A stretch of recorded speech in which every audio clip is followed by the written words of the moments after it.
Welcome to the King of the Nerds after show.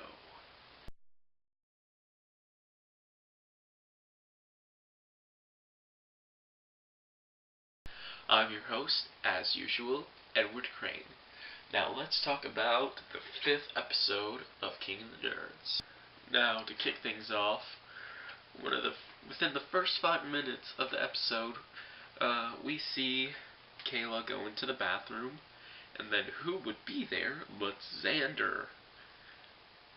It's like the funniest thing ever. It's crazy how that happened. Now, Star Trek versus Star Wars. Personally, I'm a Star Wars fan, mostly because, Star Trek only has, one good movie. I'm talking original. Khan! Khan! Yeah.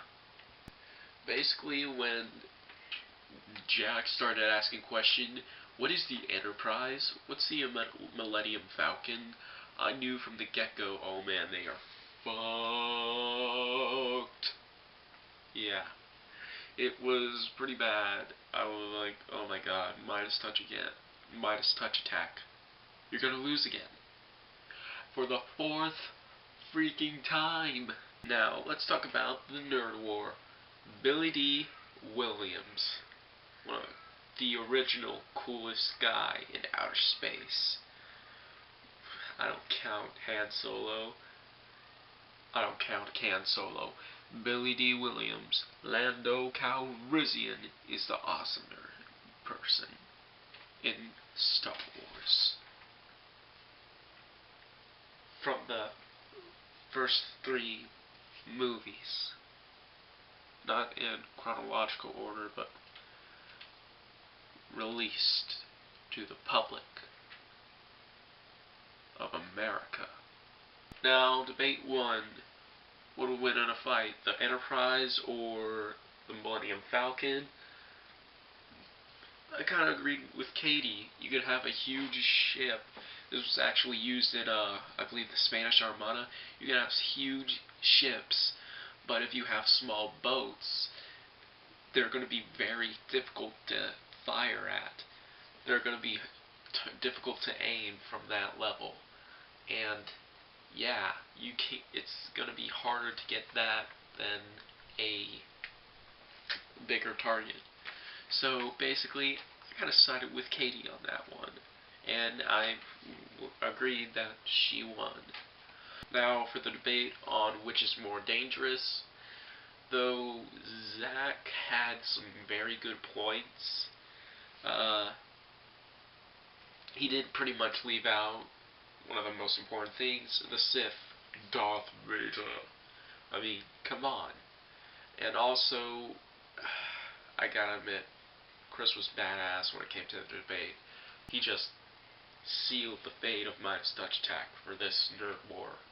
Now, for the last one, which universe is better, Star Trek or Star Wars? I personally think Star Wars. But, okay, so neither contestant really went into depth about the actual universe itself. They only talked about, from where it shows, oh, this impacted society.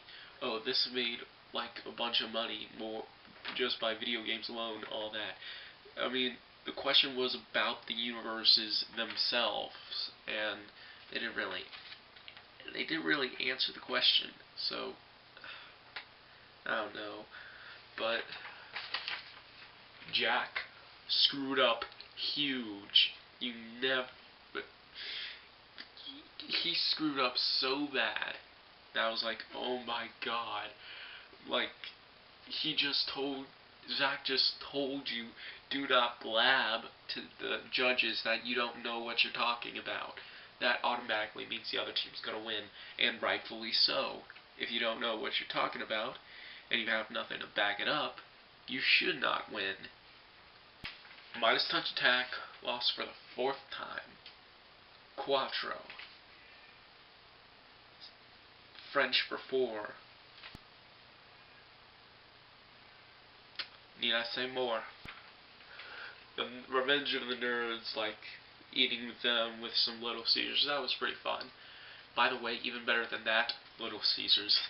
Now, for the burping from Curtis in Revenge of the Nerds, I had, like, the fact that, alright, it doesn't bother me the fact that when they use the burp in the Revenge of the Nerds, they use the camel's orgasm.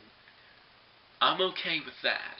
It's just, who making that movie would have known that a camel's orgasm would make a good comedic burp? That's what I want to know. That's what creeps me out more than that. So we go into the nerd off. Of course, Times of Rigel chooses Jack, and then, of course, Midas Touch Jack chooses Zach. What? No, not Zach. Zach wasn't in this one. That's the most surprising thing in this entire episode. It's like M. Night Shyamalan with the twist up in here. So it was Katie versus Jack, and it was a spelling bee. I was in a spelling bee once. I didn't win.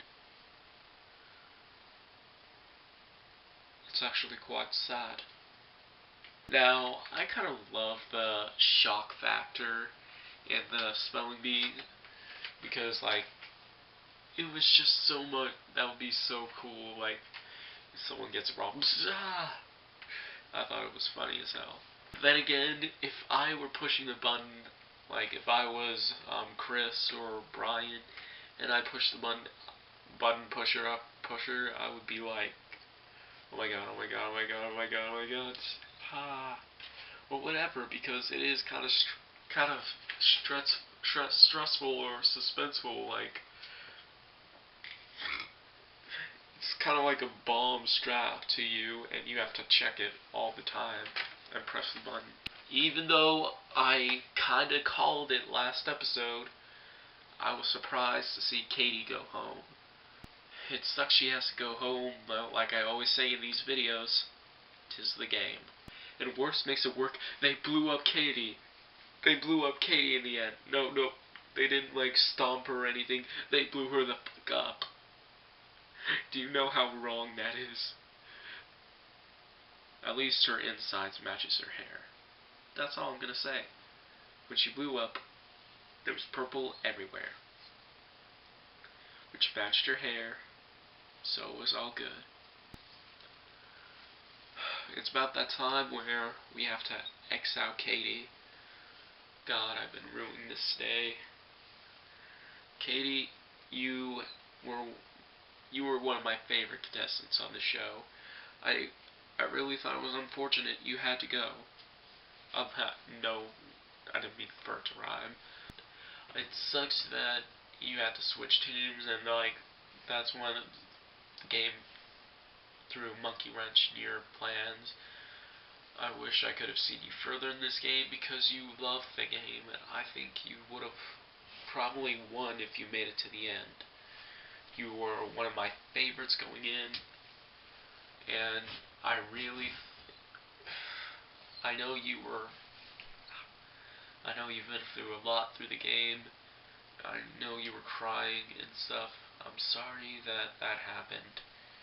Well, I'm sorry you went through pain in there, but at least it's over, and you did have fun in the end. And you met some awesome people, like everyone from Times of Rigel, which you will always be a member of. It was just your bad luck. You got on the cursed team. Well, it is with a heavy heart that we X her out now.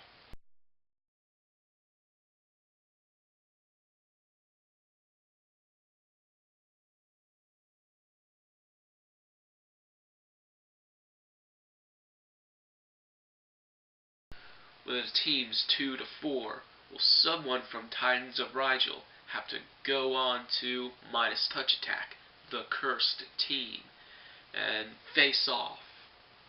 You'll find out in the next episode of king of the nerds. Be sure to like, comment, subscribe, and be sure to very much comment so we can talk about this more, so we can have more fun with it, because it is a cool series, and I like to talk about it.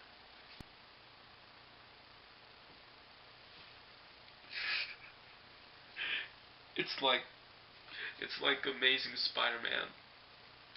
Everyone I love dies.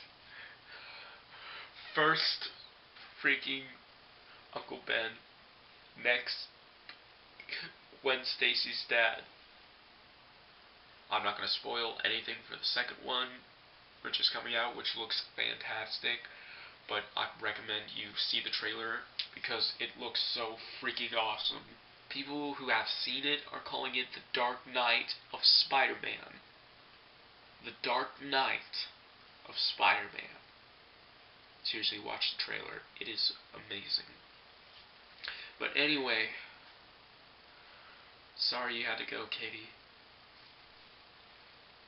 It was hard to watch.